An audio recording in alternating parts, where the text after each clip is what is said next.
Well, good morning, everyone. I hope you are doing well and back at school after a lovely Thanksgiving with family and friends. I am here. I'm a little bit worn out. I feel like I haven't seen you forever.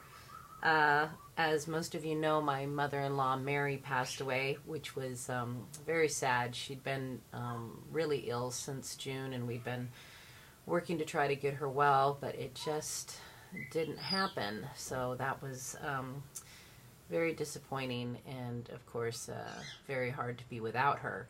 And then the night before her funeral, which was November 18th, my own mom fell and fractured her femur at 11 o'clock at night. And I was just like, oh man. So I have been at the hospital with her since November 18th. My sister was with her while I went to the funeral with Stephen, my significant other, and then I went to be with my mom.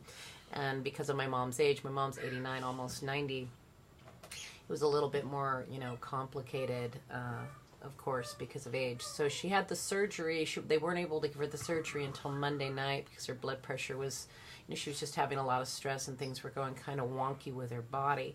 And then they found out that she had a touch of pneumonia.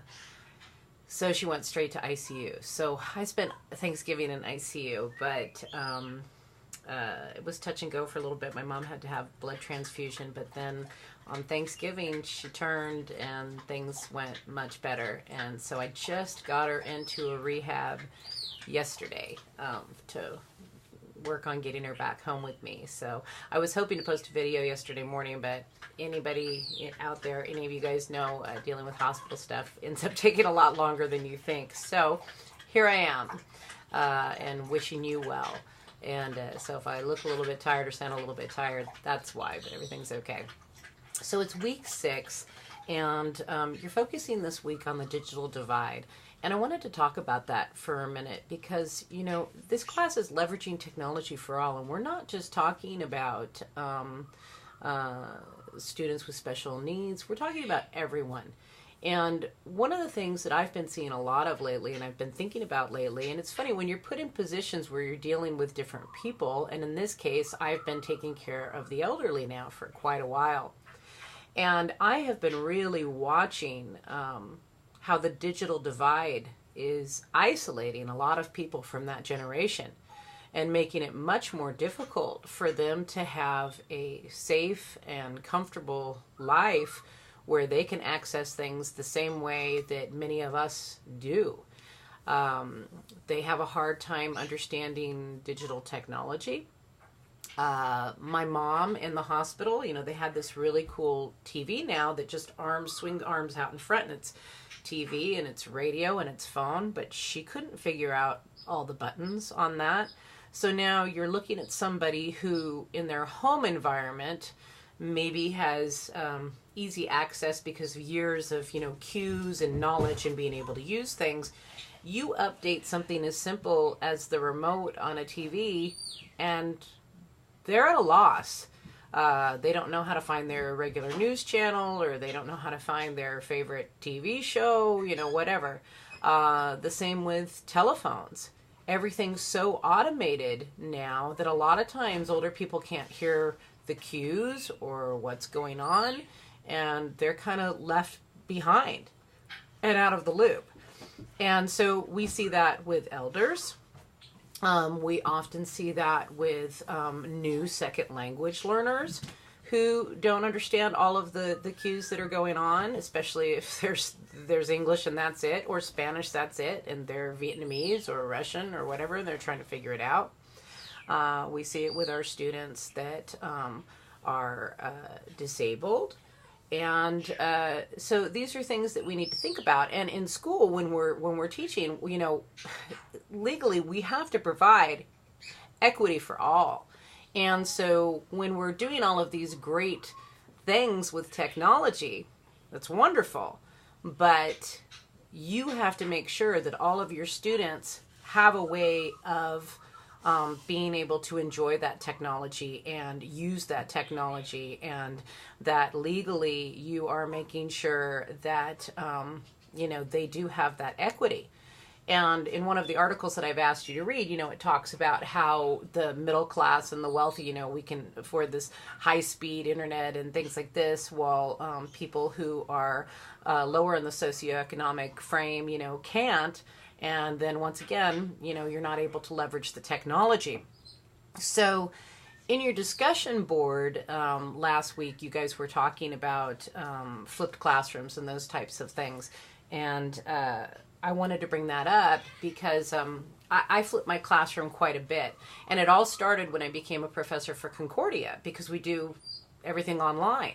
And so what happened is one day I was out sick, and so I made a video like this one, for the kids. And my substitute is a really good friend of the family and actually lives with us. And he said he was in the classroom and he put on the video, and I wanted to do the lesson, to just have him do the work with the kids. So he put on the lesson, and he said that when my face came on and I started talking, he said it was so funny because they all stopped. It was like I was in the room, and then they were like nodding at the screen and totally focused. And he said, I've never seen anything like that. And so then I started thinking, I'm gonna start reworking my curriculum so I can flip a classroom, because maybe that'll bring that concentration to home, and then their parents can watch and be involved, or their siblings, and they can get the lesson from me and then come back and we can do the work, in the classroom together. Well, that's all well and good. And I love doing the flipped classroom. However, this is where it comes back to leveraging technology for all. If you want to do the flipped classroom for your students, and it is a cool idea to try it, how are you going to make sure that it's equitable for all of them? Are the students that don't have computers or high-speed internet that can show videos from YouTube and stuff, are they going to be able to do the lesson? Do they have a place that they could go? Are they allowed to come into your room after school so they can watch the lesson there before they go home? Or is there tutoring that will provide, somewhere at your school that will provide internet access if they don't have it? Do they have a local library nearby where they can, go and watch the video for your class, for your flipped classroom? And do they have permission from parents to go do that? Or are they a child that goes home and has to take care of other siblings and doesn't have time to do something like that? And is the library going to have access where they can actually get to your video and see it?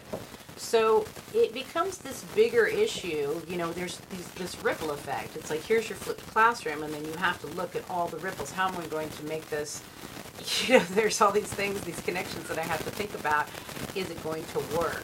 So technology is definitely a double-edged sword, because there's a lot of things, that make it convenient and wonderful, but there's a lot of things for a lot of people that leave them out of the loop. So these are things that you want to think about, okay, when you're thinking about digital technology, and leveraging for all. Just not one group of leverage, but for all the groups of leverage. So that's about it. And I want you guys to have a great week, and go ahead and contact me if you need me. I'm going to be home the next couple days. I'm doing a flipped classroom with my students, doing lessons, because I'm checking on my mom and making sure she's adjusting to rehab, okay? So if you need me, let me know. Have a great day. Bye-bye.